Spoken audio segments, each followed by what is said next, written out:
Mungkin kalian sedang bertanya guys ya, kenapa program MBG itu sangat banyak yang ingin minta untuk dibubarin atau nggak berhenti.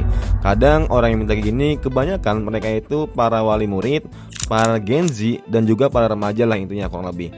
Dan kalau misalnya lu perhatiin, tentunya ini bukan alasan-alasan yang mungkin lu jarang temui lah. Karena apa? Karena mereka itu pastinya ada beberapa alasan yang sangat logis banget yang terjadi di lapangan. Hello guys, welcome in Bang Arjonong. Jadi kali ini gue mau sharing kalian, kenapa sih banyak rakyat kita atau mungkin masyarakat Indonesia banyak gitu yang mau ingin memberhentikan program MBG atau enggak membubarkan SPPG itu sendiri. Tentunya mereka itu bersuara bukan tanpa adanya alasan argumen yang sangat lemah, tapi mereka itu melihat secara langsung bagaimana keadaan operasional ketika yang ada di lapangan dan juga yang ada di dapur. Yang pertama tentunya karena dana dari MBG itu benar-benar sangat besar dari anggarannya. Ingat guys ya, nggak ada yang namanya gratis di Indonesia. Pastinya semuanya itu ada yang bayar. Tentunya diambil dari dana APBN, dan tentunya dari sini ya sumbernya ujung-ujungnya dari mana? Dari pajak. Dan dimana mungkin dana-dana itu kalau misalnya nggak ada MBG bisa aja gitu dialihin ke pendidikan, dialihin ke fasilitas segala macamnya. Tapi mungkin pemerintah di zaman Pak Prabowo ini mau gitu mengadakan MBG biar menjadi ciri khasnya dan juga mempunyai visi kalau misalnya kedepannya biar anak-anak bangsa menjadi sebuah pribadi atau karakteristik yang sangat benar-benar bergizi. Ya apa istilahnya guys, kurang lebih kayak pinter lah.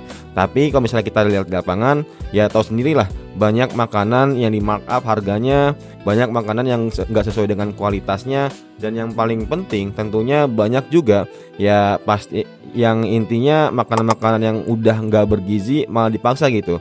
Dan di sini pastinya lu pernah lah lihat konten-konten di TikTok atau Instagram yang mereka itu pasti kayak ngasih tahu kalau misalnya ini seharusnya nih MBG ini ya diberhentikan aja segala macamnya. Nah, mungkin lu punya pendapat sendiri, coba tulis aja di kolom komentar. Yang kedua tentunya karena banyak yang mereka itu berpikir kalau misalnya program ini nggak sebanding dengan apa yang harus dikeluarkan. Karena ya target mereka itu anak-anak kebanyakan guys ya, karena MBG. Dan tentunya akhir-akhir ini banyak tuh investor-investor MBG ya demo gitu. Kenapa dananya itu nggak cair, kenapa banyak adanya problem segala macamnya. Dan dari sini bisa kelihatan kalau misalnya MBG itu bukan hanya untuk anak kecil aja, tapi untuk investornya mereka juga pastinya mengeraung-raung atau bahasanya meminta jatahnya agar ya tahulah, wajar aja sih karena investor kan pastinya ingin memberikan dana biar apa? Biar masing-masing cabang nih atau masing-masing tempat itu mendapatkan keuntungan dah. Makanya lu kalau misalnya baca tweets, baca Instagram, pasti itu ada tuh orang-orang yang memarkup harganya biar apa? Biar mereka tuh dapat untung ya guys ya. Yang ketiga atau yang terakhir tentunya masalah teknis di lapangan banyak banget. Mungkin lu pernah lihat lah kayak misalnya supir dari MBG atau supir dari yang bawa mobil itu pernah menabrak di sekolahan. Apalagi ada juga mungkin ketika di dapur ada problem-problem yang dimana yang seharusnya itu udah nggak layak buat dikonsumsi tapi malah dipaksa buat dikonsumsi. Dan ada lagi yang semisalnya kayak contoh ya guys ya, yang seharusnya itu udah keras atau enggak yang udah susah banget buat digigit tapi malah dipaksa atau dikasih ke anak-anak.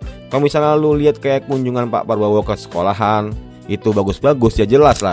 Masa kayak misalnya Pak Prabowo datang dikasih yang seadanya yang benar-benar normal kan nggak mungkin ya. Pastinya benar-benar udah dipersiapkan dengan baik. Beda lah kalau misalnya ada Pak Prabowo sama enggak. Dan tentunya ya ini berlaku dengan menteri-menterinya juga. Dan tentunya pastinya lu akan setuju. Kalau misalnya nggak setuju ya udah coba tulis aja di kolom komentar. Nah, menurut kalian gimana? Kira-kira program MBG harus dilanjutkan atau enggak? Coba tulis aja di kolom komentar. Semoga bermanfaat and see you next time. Bye.